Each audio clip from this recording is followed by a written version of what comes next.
Well, today on the channel, ET Now spoke with Rahul Bhasin, managing partner at Baring Private Equity Partners India, to just get a view on the capex cycle revival, the outlook on central banks across the globe, where India stands, where opportunity and value picking lies within the mid-cap universe. And he spoke about a plethora of topics, starting off by saying that as of now, when it comes to the United States, they have a particular set of circumstances, and almost 14% of the federal balance sheet has expanded. So as of now, he believes that most central bankers will be reluctant to raise rates suddenly. It will happen, but it's going to happen in a bit of a phased manner. Particularly in India, he does see the interest rates going up, and he believes that this is going to impact the capital markets for sure, because as of now, valuations are quite reasonable at the current regime. So he believes that India will live with slightly higher end of inflation, meaning we will see higher inflation, but as of now, RBI won't be in a hurry to raise interest rates. He believes that the capex as well in India has peaked around 2012, and we will see a wider capex cycle going forward. And he's gone ahead and applauded the government's privatization move as well, and believes that it's going to be a huge positive for the country. He's also saying that as of now, we will see, disruptions across the ecosystem, and that's going to provide quite a bit of opportunity.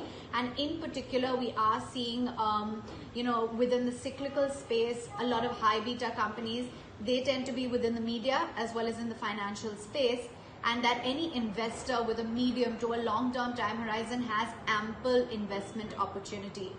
He believes that media companies as well are seeing a lot of structural changes, and now the old bets are not going to work. And with financials, you need to be cautious when it comes to bad loan restructuring. In fact, he believes that the best run banks, which have a strong balance sheet, which have growth opportunities that are high, will be the favorites, and they will do well. He does see a lot of opportunities with some of those big, well-run banks.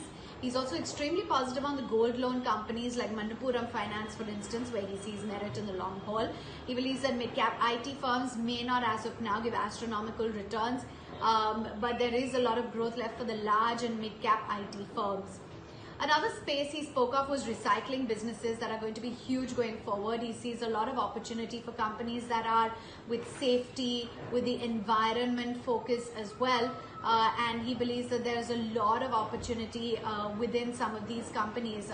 There are a lot of products in the markets like toothpaste, soaps, etc. that damage aquatic life, and he believes that companies that produce products that don't have any harmful chemicals, they're going to do well. So a lot of opportunity for companies that are into environmentally clean projects, recycling of packaging as well, that will do well.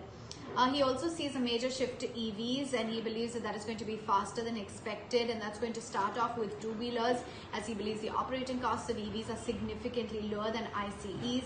So that's also where he sees, opportunity. The adoption really in EVs and two-wheelers will happen quickly and dramatically, according to Rahul Bhasin.